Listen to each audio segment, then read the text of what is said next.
Hello guys, welcome back to 18 Sports Updates. Season number 19, match number 10. Sunrisers Hyderabad versus Lucknow Super Giants. Venue వచ్చేసి Uppal stadium. ముందుగా toss గెలిచి Lucknow super Giants bowling తీసుకొని బ్యాటింగ్కి sun Risers హైదరాబాద్ని ఆహ్వానించింది. ఈ sun Risers Hyderabad ఇన్నింగ్స్లో ఒక రోలర్ కోస్టర్ రైడ్ని తలపించింది. టాప్ ఆర్డర్లు కుప్పగొలిన మిడిల్ ఆర్డర్లు పోరాడంతో గౌరవప్రదమైన స్కోర్ సాధించగలిగారు.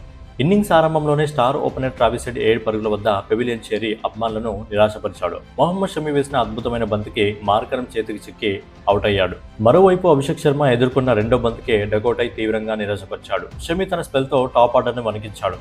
అలాగే వికెట్ కీపర్గా కెప్టెన్గా బాధ్యతలు నిర్వహిస్తున్న ఇషాన్ కిషన్ ఒక పరుగు వద్ద ఎక్కువసేపు క్రీజులో నిలబడలేకపోయాడు. ప్రిన్స్ యాదవ్ బౌలింగ్లో క్లీన్ బౌల్డ్ అయి వెనుదిరిగాడు. ఇక లియామ్ లివింగ్స్టన్ 14 పరుగులు చేసి క్రీజ్లో కాసేపు ఉన్నప్పటికీ దిగ్విజయ్ సింగ్ వేసిన బంతిని పంత్ క్యాచ్ పట్టడంతో అతని ఇన్నింగ్స్ ముగిసింది. జట్టు కష్టాల్లో ఉన్నప్పుడు హెన్రిచ్ క్లాసన్, నితీష్ రెడ్డి అద్భుతమైన భాగస్వామ్యం నెలకొల్పారు. హెన్రిచ్ క్లాసన్ 62 పరుగులతో 41 బంతుల్లో 5 4లు 2 6లతో చెలరేగి ఆడాడు. 151 స్ట్రైక్ రేట్తో స్కోర్ బోర్డును పరిగెత్తించాడు. అలాగే మన తెలుగు అబ్బాయి నితీష్ కుమార్ రెడ్డి 56 పరుగులతో క్లాసన్కు తోడుగా నిలిచి ఆకాశమే హద్దుగా చెలరేగిపోయాడు. కేవలం 33 బంతుల్లో 5 6లు 3 4లతో 170 స్ట్రైక్ రేట్తో హాఫ్ సెంచరీ పూర్తి చేసుకున్నాడు. వీరిద్దరి వల్లే జట్టు కోలుకోగలిగింది. చివరిలో ఆవేష్ ఖాన్ వేసిన బంతికి పంత్ క్యాచ్ పట్టడంతో క్లాసన్ ఇన్నింగ్స్ కూడా ముగిసింది. అలాగే సిద్ధార్థ బౌలింగ్లో ప్రిన్స్ యాదవ్ క్యాచ్ పట్టడంతో నితీష్ కుమార్ రెడ్డి ఇన్నింగ్స్ కూడా ముగిసింది. చివరి ఓవర్లో శుభం కుమార్ 5 పరుగులు, హర్షల్ పటేల్ 4 పరుగులు త్వరగానే అవుట్ అయ్యారు. హర్షల్ పటేల్ పంత్ చేతిలో రన్అట్ అయ్యాడు. అనికేత్ వర్మ 2 పరుగులతో నాట్అవుట్గా నిలిచాడు. ప్రత్యర్థి బౌలర్లో మొహమ్మద్ షమి, ప్రిన్స్ యాదవ్, ఆవేష్ ఖాన్ కీలక వికెట్లు రాణించారు. ఇక సన్ రైజర్స్ హైదరాబాద్ నుంచి టాప్ స్కోరర్ల గురించి మాట్లాడుకున్నట్లయితే హెన్రిచ్ క్లాసన్ 62 పరుగులు, నితీష్ కుమార్ రెడ్డి 56 పరుగులు చేయగలిగారు. అలాగే ఎల్ఎస్జీ బౌలింగ్ డిపార్ట్మెంట్లో మహమ్మద్ షమి 2 కీలకమైన వికెట్లతో పాటు ప్రిన్స్ యాదవ్ కూడా 2 వికెట్లు తీసుకొని సన్ రైజర్స్ హైదరాబాద్ బ్యాటర్స్ని కట్టడి చేశారని చెప్పుకోవచ్చు. ఓవరాల్గా 20 ఓవర్లలో సన్ రైజర్స్ హైదరాబాద్ 156 పరుగులు చేయగలిగింది. 157 పరుగుల లక్ష్యంతో బరిలోకి దిగిన జట్టు ఆరంభం నుండే ఎంతో పక్కా ప్రణాళికతో ఆడి విజయాన్ని అందుకుంది. ముఖ్యంగా కెప్టెన్ రిషబ్ పంత్ బాధ్యతాయుతమైన ఇన్నింగ్స్ జట్టుకు గెలుపు తీరాలను చేర్చింది. ఓపెనర్గా వచ్చిన ఎడెన్ మార్కరం 45 పరుగులతో ఇన్నింగ్స్ను గట్టి పునాది వేశాడు. కేవలం 27 బంతుల్లో 6 4లు 2 6లతో 166 స్ట్రైక్ రేట్తో పిచ్చుకు పడ్డాడు. శివం కుమార్ బౌలింగ్లో లివింగ్స్టన్కు క్యాచ్ ఇచ్చి అవుట్ అయ్యే వరకు మ్యాచ్ పూర్తిగా ఇతని ఆధీనంలోనే ఉంది.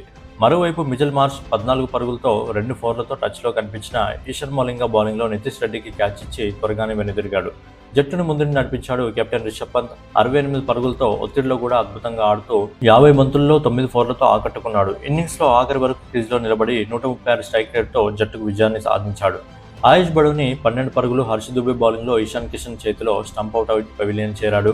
నికోలస్ పురాన్ 1 పరుగు వద్దే కీలకమైన సమయంలో పురాన్ రన్అట్ అవడం జట్టును కాస్త ఆందోళనకు గురిచేసింది. ఇషాన్ కిషన్ మెరుపు వేగంతో ఇతన్ని రన్అట్ చేశాడు. అబ్దుల్ సమద్ 16 పరుగులు, 12 బంతుల్లో 2 4లతో పంత్కు మంచి సహకారం అందించాడు. కానీ హర్ష్ దుబే బౌలింగ్లో అవుట్ అయ్యాడు.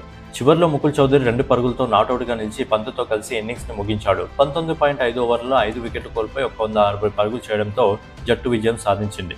ఇక ఎల్ఎస్డి నుంచి టాప్ స్కోరర్ మాట్లాడుకున్నట్లయితే రిషబ్ పంత్ 68 పరుగులు చేసి నాట్అవుట్గా నిలిచాడు. అలాగే ఎడెన్ మార్కరం 45 పరుగులు చేశాడు. సన్ రైజర్స్ హైదరాబాద్ బౌలింగ్ గురించి మాట్లాడుకున్నట్లయితే హరీష్ దూబే కీలకమైన 2 వికెట్లు తీసి ప్రత్యర్థి జట్టుని కట్టడి చేసే ప్రయత్నం చేశాడు. ఉత్కంఠ పోరులో రిషబ్ పంత్ సేన ఘన విజయం సాధించింది. అలాగే ఈ మ్యాచ్ లో Rishabh Pant man of the match గా నిలవడం జరిగింది. ఇక పాయింట్స్ టేబుల్ గురించి మనం మాట్లాడుకున్నట్లయితే సన్ రైజర్స్ హైదరాబాద్ ఆడిన 3 మ్యాచ్ల్లో కేవలం 1 గెలవడంతో 5వ స్థానానికి పరిమితమైంది. నెట్ రన్ రేట్ ప్లేస్ లో ఉండడం వారికి కలిసి వచ్చే అంశం. అలాగే ఎల్ఎస్జీ గురించి మాట్లాడుకున్నట్లయితే ఈ విజయంతో ఈ సీజన్ లో తమ మొదటి 2 పాయింట్లను సాధించి 7వ స్థానానికి చేరుకుంది ఎల్ఎస్జీ. ఈ సీజన్ ఆరంభంలోనే పాయింట్స్ టేబుల్ ఇంత ఎత్తుకంటగా మారడం చూస్తుంటే ప్లే ఆఫ్స్ రేస్ చాలా ఆసక్తికరంగా ఉండబోతుందని అర్థమవుతుంది. మరి ఈ రోజు మ్యాచ్ లో సన్ రైజర్స్ హైదరాబాద్ ఓడిపోవడానికి ప్రధాన కారణం ఏంటి అని మీరు అనుకుంటున్నారు అనేది మీ ఒపీనియన్ కామెంట్ రూపంలో తెలియజేయండి.